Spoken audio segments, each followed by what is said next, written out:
nessa aula de hoje, nós estamos primeiro fazendo, essa aula de hoje, estamos primeiro fazendo um levantamento do que já estudamos, né?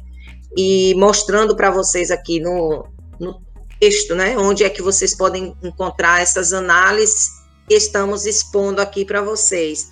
É importante que vocês entendam o seguinte, olha, a interpretação da lei, ela tem muitas vezes um quê de personalidade da pessoa que interpreta, tá?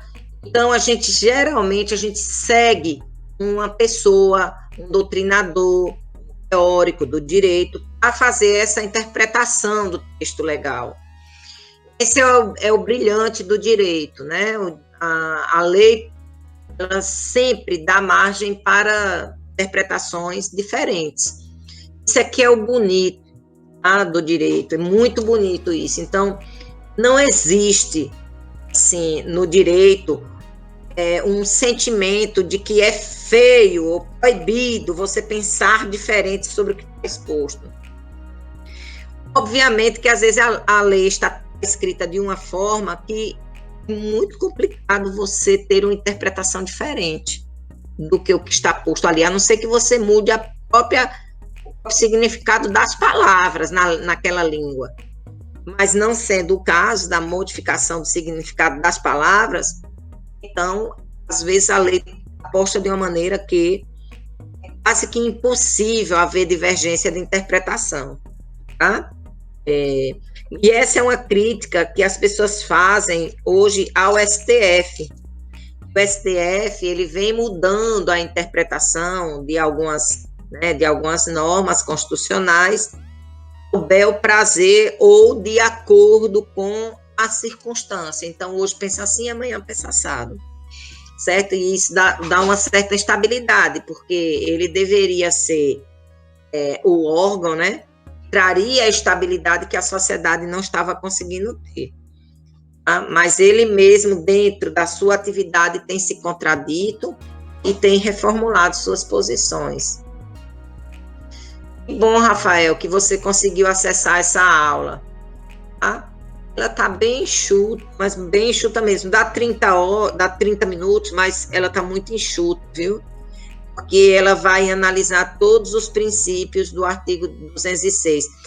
Perdão, todos não, vai ficar faltando o inciso 9, tá? O inciso 9.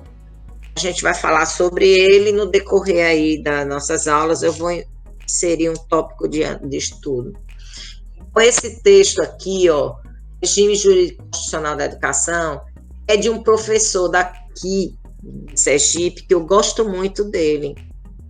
Um cara normal como eu, gente, tá? Mas ele produziu um texto que, ao meu ver, deveria ter, assim, uma projeção nacional maior. Toda vez que eu encontro com ele, eu digo, professor, quando é que o senhor vai atualizar esse texto e colocar isso, né? Eu já ouvi falando para ele, olha, eu vou tomar esse texto do senhor, vou publicar de forma atualizada e o senhor vai perder sua autoria. Eu fico brincando com ele. Obviamente, é uma brincadeira de colegas, etc. Mas eu o respeito tanto, eu admiro tanto ele ter feito um texto tão importante para professores, certo? Eu quero deixar registrado aqui esse texto desse professor advogado. É muito importante para professores. Por que ele é muito importante para professores? Porque ele escreve na visão de um professor, ele não escreve na visão de um advogado ou de um jurista, certo? Então, ele teve essa capacidade de fazer isso, porque, como vocês podem ver aqui, ó, ele era professor da universidade, acho que ele ainda é, tá? Da Universidade Tiradentes. Então, durante o exercício da docência dele, ele conseguiu perceber, né, como se expressa as ideias na ciência da educação. Então, ele vai falar de direito, mas ele vai falar de direito na linguagem para professores. Então, ele vem aqui mostrando para a gente um conceito constitucional de educação, certo? Ele vai falar aqui outra coisa, olha só, retomando, né, daquela parte epistemológica que a gente falou, ó, instrumento de preparo para o exercício. Perdão, aqui é falando sobre os objetivos, né? Como preparo para o exercício da cidadania, certo? Qualificação para o trabalho, tá aqui, né? Ele faz o preparo para o exercício da cidadania é também fator de extrema importância da integração social. Ele vai dizendo a cidadania como fundamento, ele fala bem claramente, cita os outros artigos da Constituição que estão vinculados a esse tema. Tá? Você pegar um índice temático, você consegue também observar isso, né? Ele vai apresentar para a gente, ó, a educação como direito fundamental, ó, muito legal. Ele faz isso de forma bem light. Você vai ver que o texto não é comprido, é gostoso de ler, o nosso colega, tá? Bem legal. Eu marco aquelas partes ali que são partes importantes para você frisar, tá? A família, ó, 226, 227, tá lembrado disso, ó? Eu mostrei isso para vocês aqui, né? Sobre a questão da família, né? O dever da família. A natureza do dever da família é diferente da natureza do dever do Estado. Tá? Então, princípios do ensino, ó, aí ele vem, igualdade de condições de acesso, isso está lá naquele vídeo que vocês vão estudar hoje.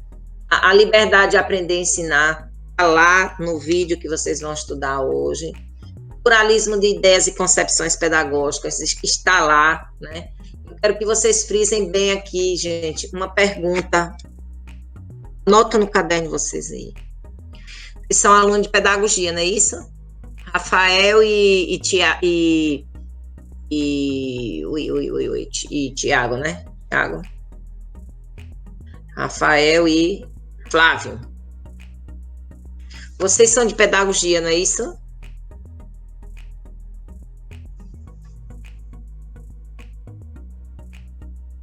Rafael, filosofia.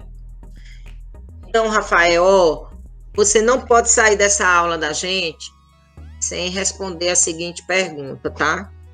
O que é uma concepção pedagógica? Certo? Então, essa pergunta, ela é respondida nas aulas de didática, tá? Didática. Tá? Então, você veja, a Constituição vai garantir o pluralismo de ideias e de concepção pedagógica.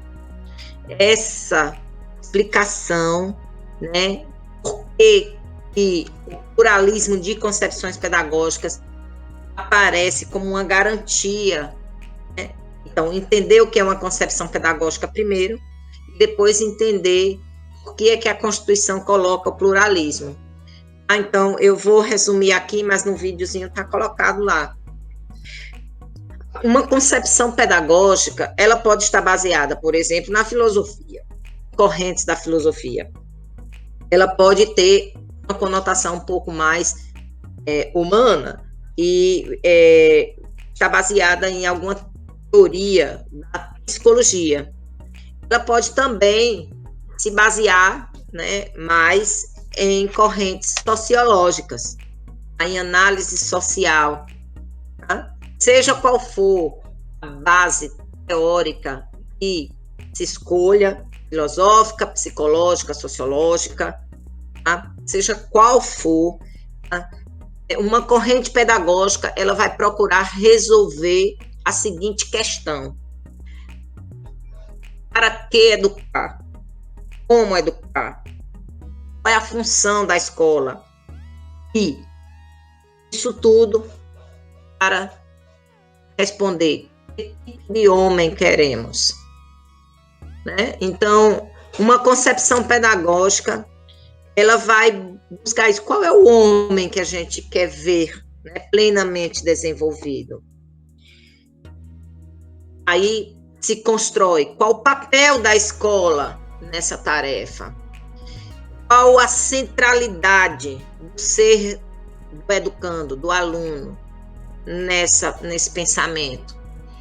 Qual a tarefa docente? Qual é o papel do docente? Qual é o papel do Estado, né, na escola, sobre a escola, né? Como o papel se relaciona com a escola. Então, por exemplo, se nós pegarmos as pedagogias que estão mais pautadas em psicologia, tá? Nós vamos encontrar aí o que a gente chama de construtivismo. Na verdade, o nome técnico seria pedagogia progressivista. Tá?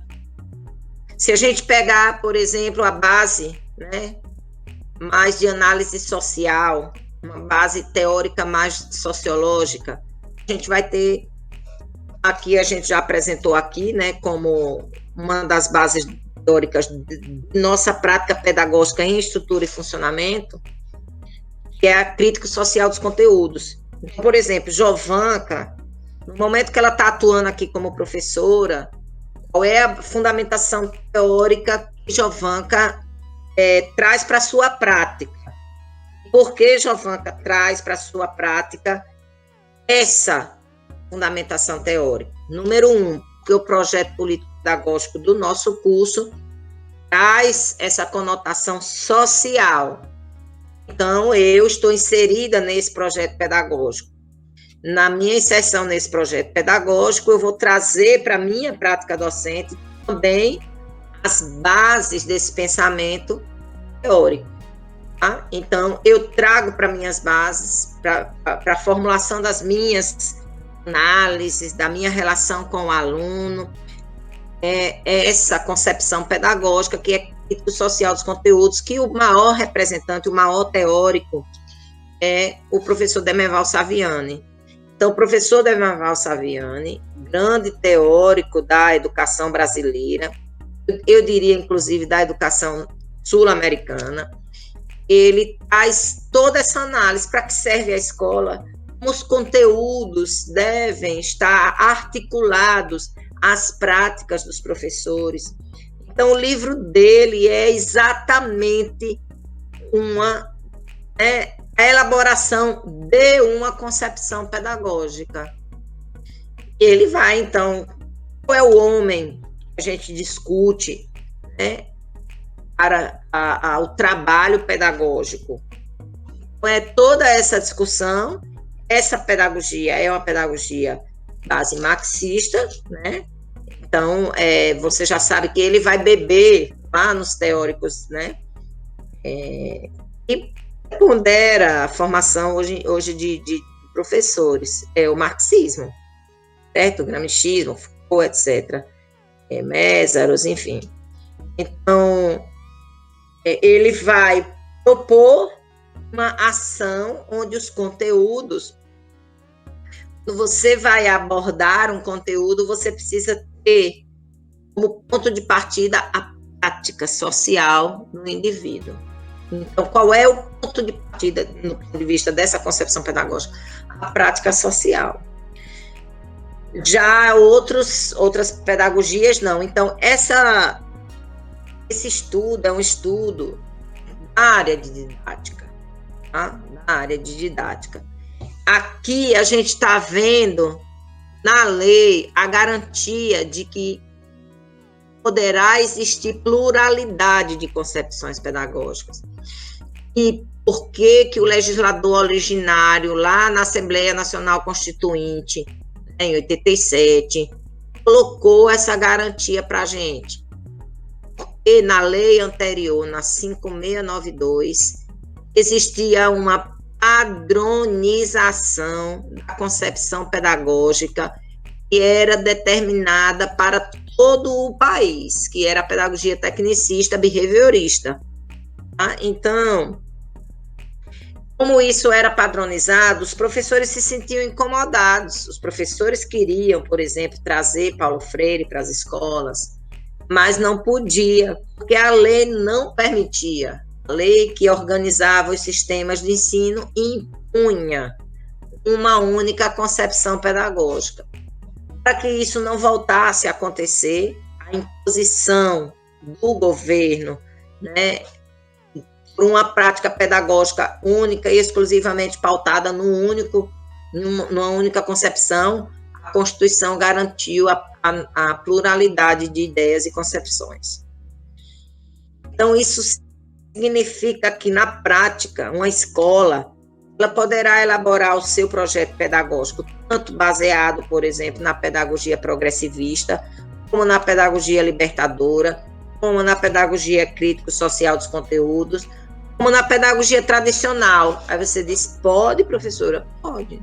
Nós podemos ter pedagogia de Herbar e Pestalozzi nas escolas. Na verdade, temos muitos projetos pedagógicos aí que estão pautados ainda, né, na pedagogia tradicional e tem grande aceitação, né, Tá? Existem também os projetos pedagógicos das escolas que a gente vê floreando, que está até beirando a pedagogia libertária e, no entanto, a prática real é completamente tradicional.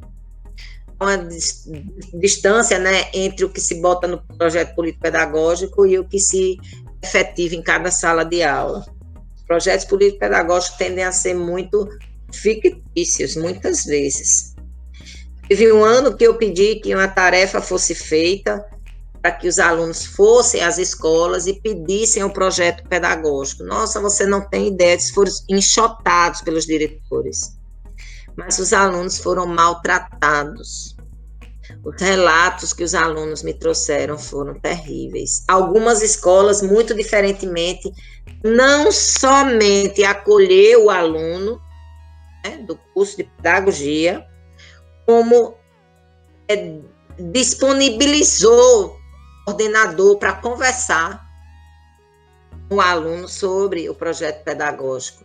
Outra postura, mas na grande maioria, eles diziam que não estavam com o projeto pedagógico, que não podiam disponibilizar o projeto pedagógico, que ficavam chateados com a presença dos alunos lá. Então, a gente tomou um susto. Eu já sabia que isso ia acontecer, mas não esperava que ia ser tanto, né, em tantas escolas. E aí, os alunos voltam, e eles voltam angustiados.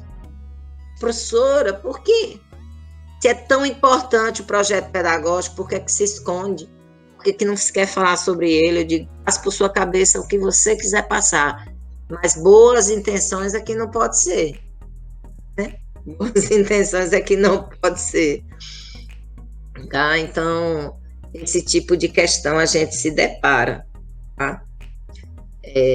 Eu tenho esse material, inclusive, eu posso fazer um pequeno banco de dados para vocês com esse material dos projetos pedagógicos das escolas. São escolas públicas, tá? Escolas públicas, ou seja, o material, então, é público e deveria estar na mão de vocês, entendeu?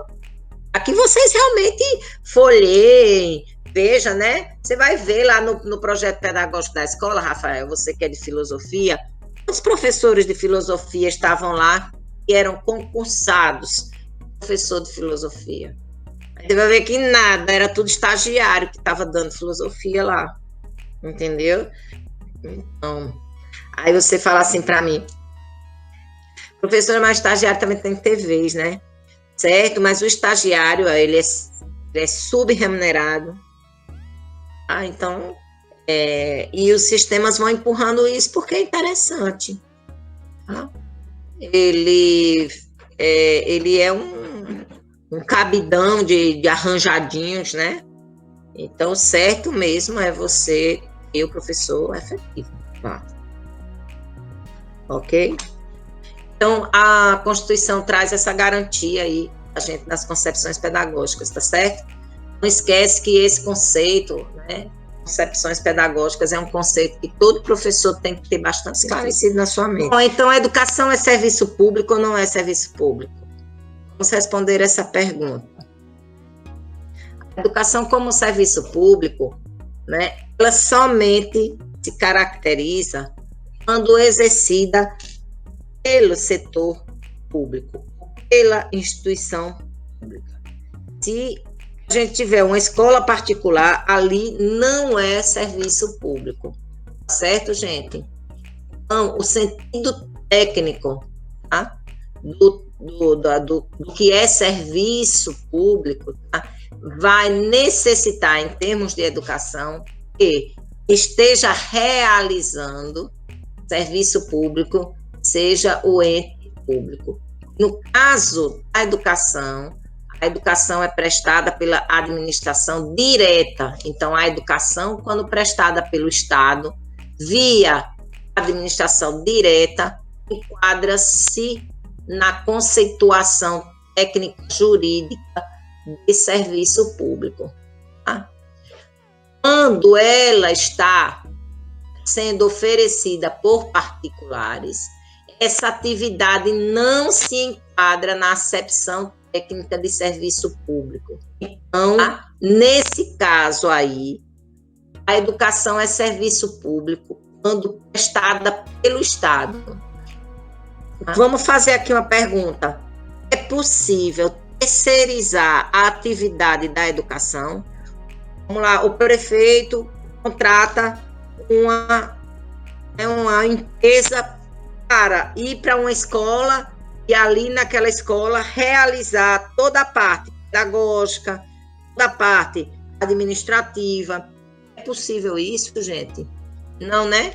Não é possível, certo? Então, não é possível que o Estado peça a um particular para lhe fazer as vezes em termos de educação. Não é possível, em termos de educação, que o Estado dê a um particular, né, a obrigação de lhe fazer as vezes. Professora, e quando o particular está lá oferecendo? Essa atividade não é serviço público. Ela tem um caráter essencial, mas ela não é serviço público. Tá? Ela é exploração de serviço pela iniciativa particular, pelo privado. Tá? A livre iniciativa no ramo das atividades educacionais. Então, a livre iniciativa que é lá uma base do nosso Estado democrático. Tá? Então, a educação só é serviço público quando desenvolvida pelo público, pelo município, pelo Estado e pela União. Tá? E lembrando, a educação básica obrigatoriamente tem que ser desenvolvida, tá, pelo Estado. O Estado não pode dizer, já tem muitos colégios particulares e eu não vou precisar ofertar, não. Mas sim, você precisa ofertar. Você precisa ter à disposição lá, ok? Então, essa resposta aí tá para vocês aí. Tá? Agora, eu quero que vocês se concentrem no artigo 208, que tiver com a Constituição Federal, por favor, né? Pega a Constituição Federal. A Constituição Federal, artigo 208, nós vamos ter o dever do Estado. O dever do Estado com a educação será efetivado mediante a garantia de educação básica e gratuita dos 4 aos 17 anos de idade. Então, a pergunta que nós vamos responder aqui é o seguinte. O Estado ele tem que oferecer educação pública gratuita. Tá? De quanto a quantos anos? A partir dos 4 anos de idade até os 17 anos de idade. Então, você tem direito a ter educação pública gratuita a partir dos 4 anos até os 17 anos de idade, que é a faixa de obrigatoriedade. Então, quando a Constituição Federal chega em 1988, a obrigatoriedade de prestar educação pública gratuita de qualidade, ela começava aos 7 anos de idade. Então, a partir dos 7 anos de idade é que vinha a obrigatoriedade do Estado manter escolas vagas, né? Dar garantia de acesso, garantia de permanência, etc. Enfim. Mais à frente, os debates em educação, né, foram se solidificando e vendo que esse início da obrigatoriedade da oferta do serviço público de educação gratuito e de qualidade estava muito tardia. a gente precisava garantir à população pobre, né, desde cedo a gente tivesse as escolas. Para que os estados pudessem fazer dotação orçamentária, receber dinheiro, né, do fundo para manter escolas abaixo de 7 anos de idade, foi alterada a Constituição. No primeiro momento, se altera a obrigatoriedade do dever para com a educação a partir dos 6 anos de idade. E mais recente, né, essa alteração aconteceu, o dever do Estado, no inciso 1º, né, no dever do Estado, né, é de promover essa escola pública gratuita a partir dos 4 anos de idade. Segundo, dever do Estado em universalizar o ensino médio. Ao longo de muitos anos, a educação, né, nessa etapa do ensino médio, ela foi um pouco negligenciada, esquecida, etc. Ocorre que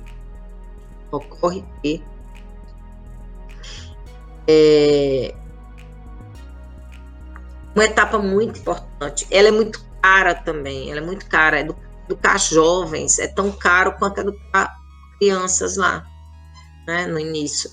Então, os estados, eles negligenciavam demais, eles não davam a escola de ensino médio em todos os municípios. E os jovens tinham que se deslocar, às vezes, para a capital, tinham que se apartar da sua família, se deslocar horas e horas para poder chegar na escola. Então, o que aqui vem sendo determinado como dever do Estado é a progressiva universalização do ensino médio gratuito, ou seja, que tenha escolas de ensino médio em todas as localidades disponíveis, tá certo? Então, basicamente, é isso que esse inciso 2º quer dizer. Terceiro, atendimento educacional especializado aos portadores de necessidades especiais, preferencialmente na rede regular de ensino. E nesse inciso, existe aí umas dúbias interpretações. É obrigatório que todas as escolas recebam pessoas portadoras de deficiência? Não. Ali está dizendo preferencialmente na rede regular de ensino. Preferencialmente não significa dizer sempre, exclusivamente. Então, pode ser que o município, que o Estado, ele mantenha uma escola especial para atender essas crianças. Então, se uma escola X, ela não tem professores com essa competência de trabalhar com deficientes, né? Se não tem estrutura, o Estado ele pode arrumar uma outra escola, não é obrigatório que todas as escolas estejam assim. Obviamente que quanto mais a gente amplia as escolas que recebem, isso se demonstra, né, um respeito maior à população. E são múltiplas, né, os problemas. São crianças cegas, surdas, são jovens mutilados, né, jovens portadores de deficiência mental, Downs, enfim, aí a lista é enorme. Então, o ideal é que a escola vá realmente incorporando profissionais e estruturas que possam atender mais facilmente. Inciso 4º do 208, do artigo 208, nós vamos ter acesso aos níveis mais elevados do ensino, da pesquisa e da criação artística segundo a capacidade de cada um. Você, para usar a Constituição. Mas você pode baixar a sua Constituição. E hoje, você precisa lembrar 208, artigo 208. Artigo 208, não esquece, para depois você ler ele. 208. Então, eu estou fazendo a leitura dos incisos, né? Inciso 1º, inciso 2º, tá? Inciso 3º, tá? Então, estou fazendo isso, explicando cada um desses aí, tá? Então, essa é a nossa parte hoje, tá?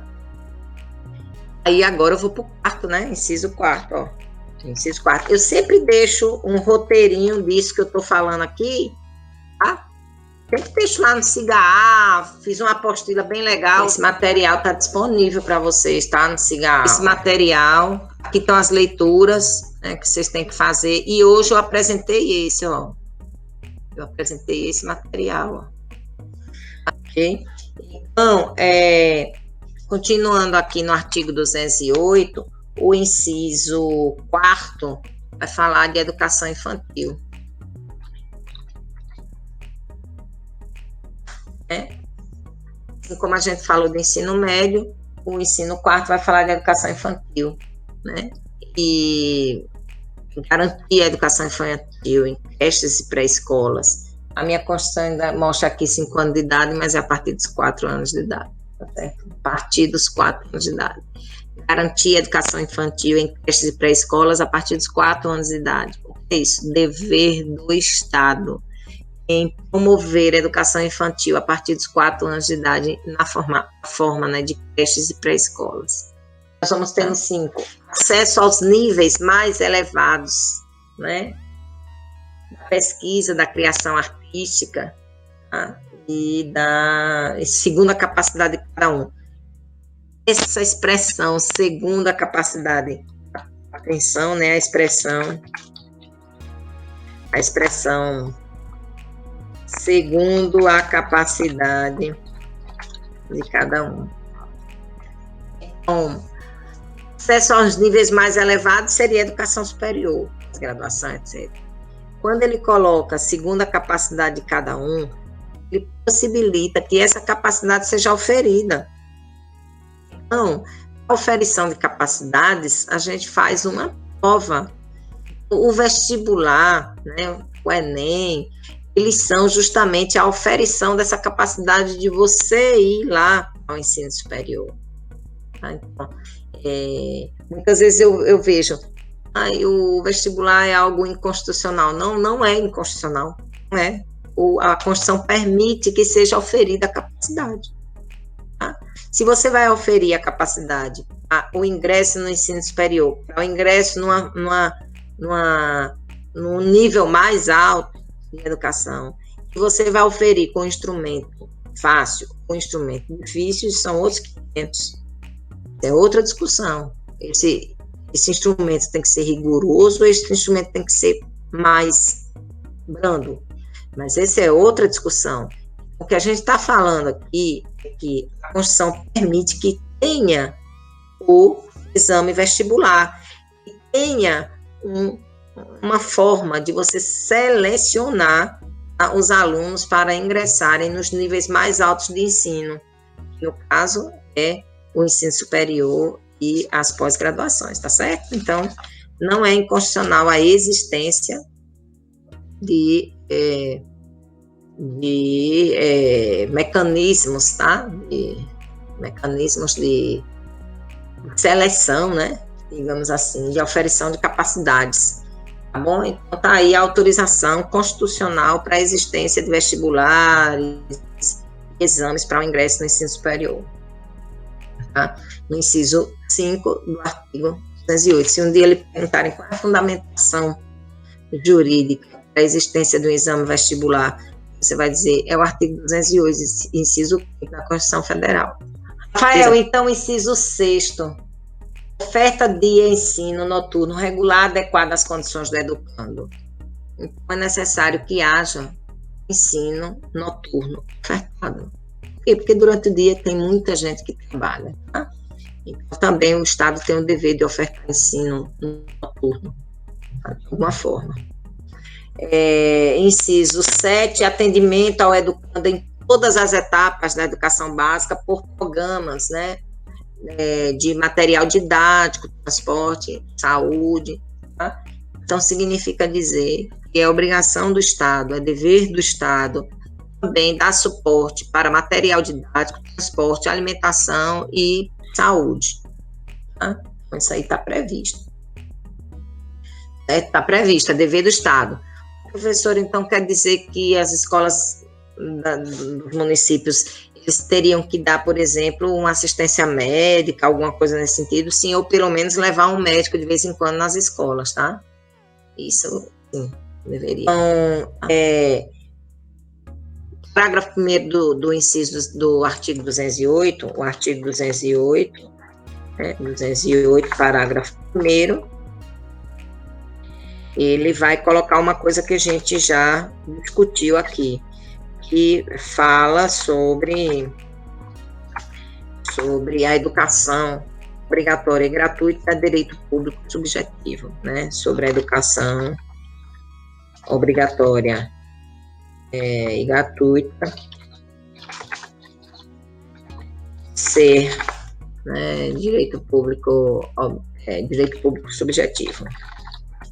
A gente explicou para vocês o que significa dizer que a educação é direito público subjetivo, né?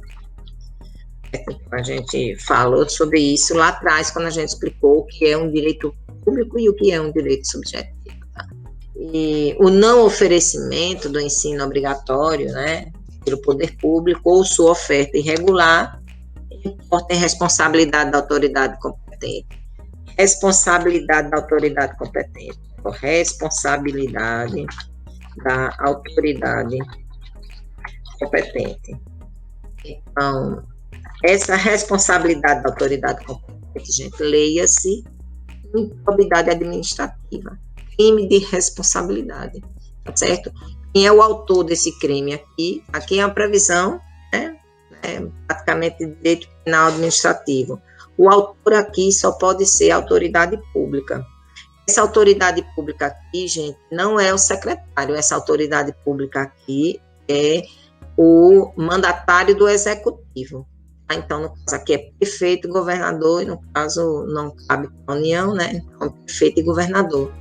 Então, leia-se dessa forma, ó, no oferecimento do ensino obrigatório pelo poder público ou sua oferta irregular, né, importa na responsabilidade do prefeito ou do governador. Leia-se exatamente assim, é porque tecnicamente não se escreve dessa forma. Número 1, não oferecimento do ensino obrigatório, significa dizer a etapa obrigatória de 4 aos 17 anos, então qualquer uma dessas etapas, educação infantil, educação básica, ensino médio. O não oferecimento, ou seja, deixou de abrir vaga, deixou de botar as escolas para funcionarem, ou sua oferta irregular, fecha a escola, abre a escola, não deixa sem escola, os alunos estão sem aula, por quê? Porque não sei o quê, enfim, seja lá qual for o motivo, faltou professor. Então, esse inciso está dizendo o seguinte, que esse não oferecimento, essa não oferta, importa na responsabilidade da autoridade competente. E o que a gente tem que entender, Rafael? Quem é essa autoridade competente? Essa autoridade competente aí não é o secretário de educação, tá certo? Não é o diretor da escola. Essa autoridade competente aí é o prefeito ou o governo do estado, porque não cabe para a União, né? Então, prefeito ou governador. Tá? Não recai sobre o secretário de educação. Pode recair subsidiariamente, mas o responsável aí, a autoridade competente em prestar é prefeito e governador. Então, vou fazer uma releitura. Se eu estiver lendo de novo isso aqui, como é que eu tenho que entender? Não, o MEC não tem responsabilidade, porque a oferta da educação obrigatória, a gente vai ver mais à frente, é do prefeito e do governador.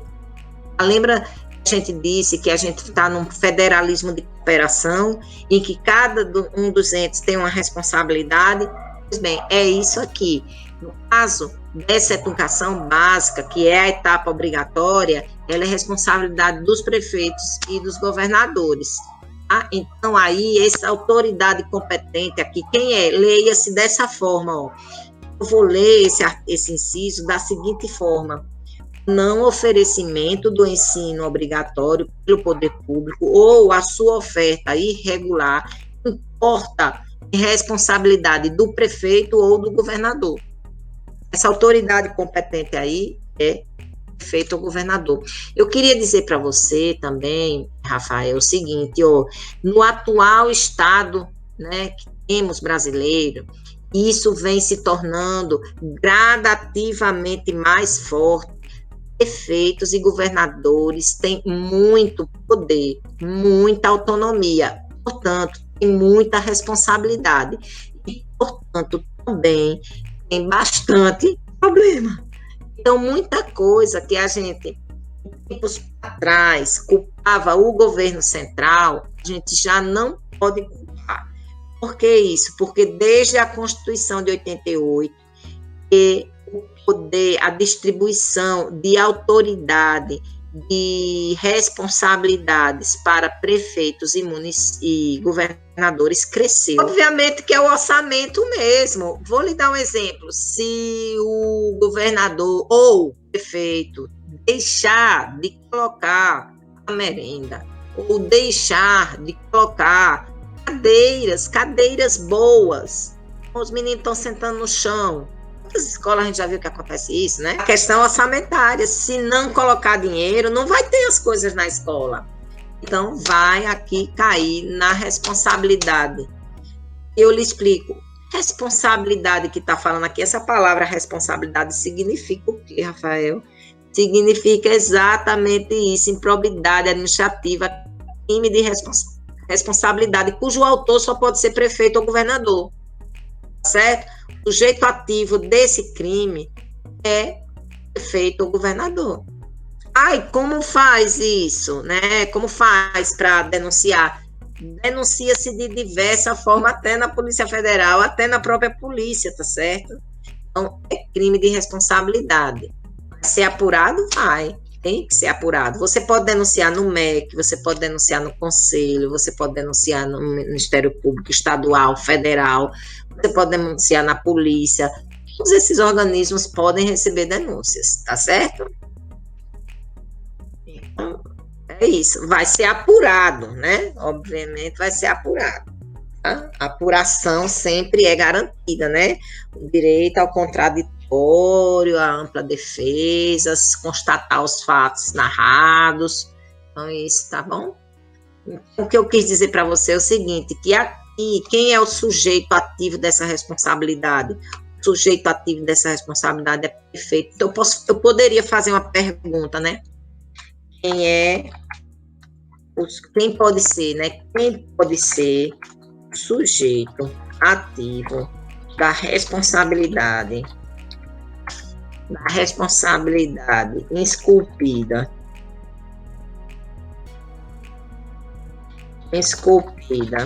no inciso,